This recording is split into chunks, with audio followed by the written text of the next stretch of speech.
بسم اللہ الرحمن الرحیم۔ محترم ناظرین، السلام علیکم ورحمۃ اللہ وبرکاتہ۔ پاکستان کا افغان طلباء کو 4500 تعلیمی وظائف دینے کا اعلان۔ تفصیلات کے مطابق افغانستان کے لیے پاکستان کے خصوصی نمائندے آصف درانی نے اعلان کیا ہے کہ پاکستان نے افغان طلباء کو 4500 وظائف دینے کا اعلان کیا ہے۔ انہوں نے اپنے ایکس پیج پر لکھا کہ ان وظائف کے ذریعے افغان طلباء اگلے 5 سالوں میں پاکستان کی مختلف یونیورسٹیوں میں سماجی اور نیچرل سائنسز کے شعبے میں تعلیم حاصل کریں گے۔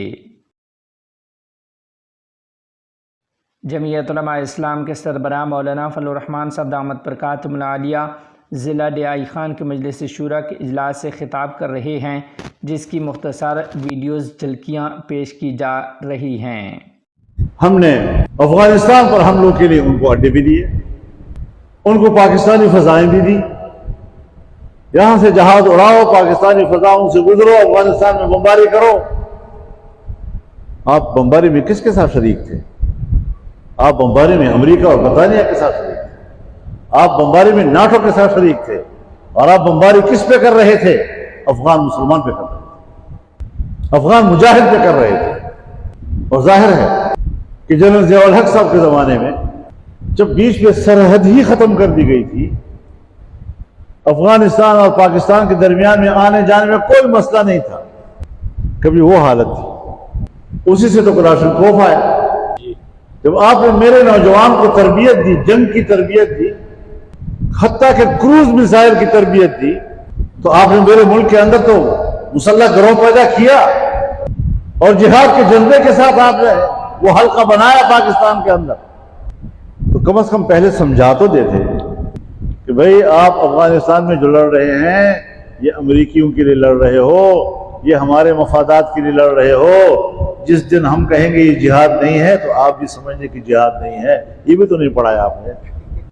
اب ظاہر ہے وہ کہیں گے کہ اگر روس قبضہ کرتا ہے تو اس کے خلاف لڑنا جہاد، تو اگر امریکہ قبضہ کرتا ہے تو پھر جہاد کیوں نہیں ہے؟ ہمارا ملک افغان عوام کے لیے انسانی امداد کا سلسلہ جاری رکھے گا۔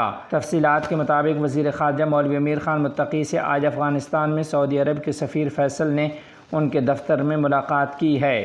اس ملاقات میں افغانستان اور سعودی عرب کے درمیان دو طرفہ تعلقات اور ملک میں مختلف شعبوں میں حاصل ہونے والی کامیابیوں پر جامع بات چیت ہوئی۔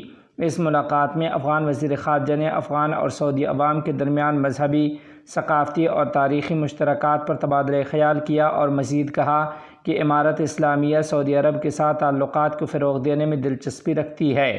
مولوی امیر خان متقی نے امید ظاہر کی کہ جناب فیصل کے مشن کے دوران کابل اور ریاض کے درمیان دو طرفہ تعلقات کو مزید وسعت ملے گی۔ ساتھ ہی افغانستان کے لیے سعودی عرب کے نمائندے نے دونوں ممالک کے درمیان تاریخی اور گہرے تعلقات کا ذکر کیا، اور یقین دلایا کہ وہ افغانوں کے ساتھ تعلقات کو مزید فروغ دینے کی طرف تیزی سے آگے بڑھیں گے۔ فیصل نے وعدہ کیا کہ ان کا ملک افغانوں کے لیے انسانی امداد کا سلسلہ جاری رکھے گا اور دیگر شعبوں میں بھی کام کرے گا۔ انہوں نے امارت اسلامیہ کے اقدامات اور کوششوں کی بھی تعریف کی، خاص طور پر سیکورٹی کی مضبوطی اور منشیات کے خلاف جنگ میں امارت اسلامیہ کے کردار کو سراہا۔ یہ امر قابل ذکر ہے کہ وزیر خارجہ نے سعودی عرب کے سفیر کو سیاسی، اقتصادی اور سیکورٹی کے شعبوں میں ہونے والی پیش رفت کے بارے میں معلومات فراہم کیں، اور امید ظاہر کی کہ دونوں ممالک میں سفارتی مشنز کی سطح کو وسعت دی جائے گی۔ 6 صوبوں میں ایکسپورٹ پروسیسنگ زونز قائم کیے جائیں گے۔ تفصیلات کے مطابق رئیس الوزراء کے نائب برائے معاشی امور ملا عبدالغنی برادر اخند کا کہنا ہے کہ امیر المؤمنین کے حکم کے مطابق کابل سمیت ملک کے 6 صوبوں میں ایکسپورٹ پروسیسنگ زونز قائم کیے جائیں گے جو بین الاقوامی معیار کے مطابق ہوں گے۔ ان کے مطابق ہر زون کے قیام کے لیے 100 ایکڑ اراضی کی منتقلی اور ملکیت مکمل ہو چکی ہے، اور مستقبل قریب میں اسے ملکی برآمدات کے معیار کے لیے استعمال کرنے کے لیے تیار کر لیا جائے گا۔